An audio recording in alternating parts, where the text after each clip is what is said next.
My wife and I have been married for 6 years, and she is 28, and I am 29. We delayed having kids because she wanted to focus on a career as a nurse. After graduating college, she went and got her nursing degree. She landed a spot at the hospital working 12-hour shifts about 3 to 4 days a week. Meanwhile, I was slowly taking over my dad's lawn business. My wife was a hustler. When she wasn't working at the hospital, she had a little side hustle of running errands for people. She advertised on Facebook Marketplace and Craigslist, and she did pretty well at it. Between her nursing job and her side hustle, she was making about $80,000 per year after about the second year. But soon after, she had a burning desire to get out of nursing to run her errand business full-time. It was really taking off. Well, one week she had some vacation time from the hospital, and she made the decision to do her side hustle for a week straight. That turned out to be a crazy experiment. She made more money that week than she made last month working at the hospital. So as time goes by, everything is going well. Bills are being paid with no issues. We get along. We travel a little bit more. About our third year being married, I started to notice a slight shift in her behavior towards me. She started to talk down to me a little. I didn't understand it, but I came to realize that maybe she was just stressed from her job at the hospital and her business. I didn't put too much thought into it, but one day, she had an outburst.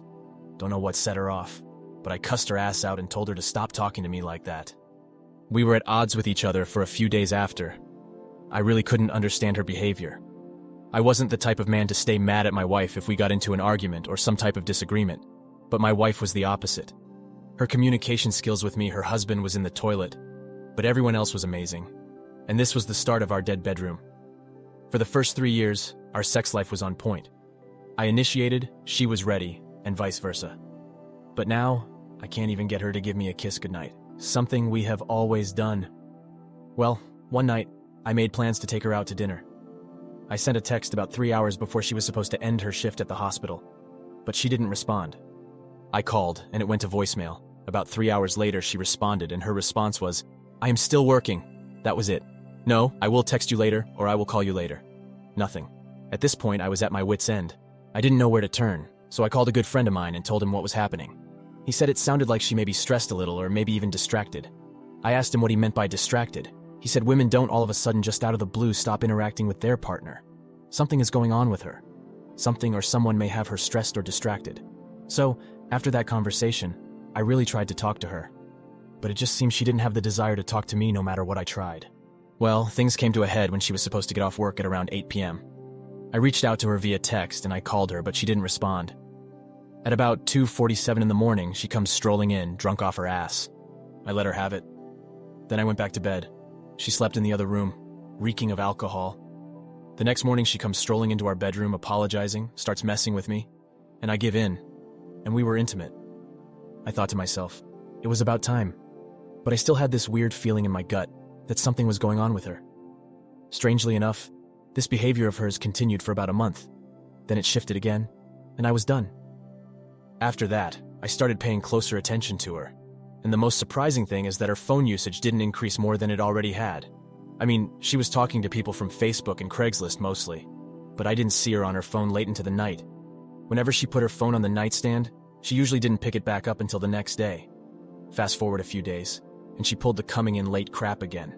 She was drunk, but I kept my cool this time. And then she tried to initiate sex. I turned her away. I went to work the next day and did some research on how I can track her movements. So I came up with the idea of using a GPS tracker so I can see what she is up to when she leaves work. Well, a few weeks after installing the GPS tracker, I found out what she was doing. She would leave work and then travel to a commercial building. It looked as if they had many offices, and my wife had office space in this building. I thought, what the hell does she need office space for? Why is she keeping this from me? Anyway, she was cheating on me. That's why she was keeping it from me. Let me tell you how. In the back of the building, there was a door and one window to each one of the offices. I saw a man go in her office from the back 4 different times. One time he came out of the office and they kissed. On that particular night, I was dressed in black, wearing a hoodie. I got close enough to see there was a camera and a computer, and I had a hard time seeing. Lo and behold, I squinted hard enough and could see she was doing OnlyFans. I was shocked. Never would have guessed she would do OnlyFans. She was putting her clothes back on, and when she moved away to the side, I took photos of her computer screen, but I wasn't going to say anything to her. Over the next few nights, I stick out the office again. This time, I made sure to get pictures and video of this guy walking into the back of her office and kissing her upon leaving. Well, I went to work one day after sticking out her secret office. I showed my dad what I uncovered and told him I was filing for divorce, and I asked him not to say anything to anyone. My dad gave me 100% support and told me to do what was best for me, and I told him right then and there that divorce was the only option for me.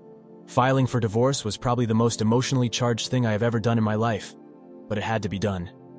Over a few weeks, I'd opened up a few bank accounts and started moving out of the house we were renting without telling my wife anything. At this point, I stopped following her. I didn't need to. I had what I needed. I went to see an attorney and told him to file for divorce on the grounds of infidelity. I gave him the pictures I had of my wife kissing this guy at the back of her office. It's been a month since I uncovered her infidelity and her doing OnlyFans. I still haven't said anything. I kept on acting like a husband who still loved his wife, but I never slipped up and had sex with her. If I did, the courts could take that as forgiving her. I wasn't going to do that. I contacted the attorney and asked him if there was any way I and the process server could plan where I could meet him at the same time he was serving my wife the divorce papers. He indicated that it was possible. So, I began keeping tabs on my phone daily to make sure I could meet the process server at the same time he is serving my wife. Well, about 3 weeks later, that day came. The process server sent me a text to let me know he was headed to the address I gave the attorney. It was after 9 p.m., and that's what time she usually got to her so-called secret office. The commercial area was well lit. When he knocked on the door, my soon-to-be ex-wife came out. She took the envelope. When she did, she looked up, and then I waved at her and blew her a kiss. The process server walked away, and my wife was just standing there in shock. I got in my car and left. She was still standing there. That night I went back to the house and got the rest of my things. Man, she blew my phone up. I never returned any of her calls or text messages. It hurts so bad, but I have to try not to think about it. My dad and my friends are on my support, and yes, I told them everything, and they were in shock as well. On the day of the divorce hearing, my wife just sat there in tears. By this time, I'd grown a little indifferent towards her. I didn't care anymore. I just wanted this to be over. She didn't try for anything. She made enough money to support herself. The judge grants her the divorce on the basis of infidelity, and that was that. On my way out of the courtroom, my ex-wife was crying so uncontrollably that the bailiff asked her if she was okay. We ended up walking out of the courtroom damn near neck and neck. Then out of nowhere, she hugged me. She was still crying.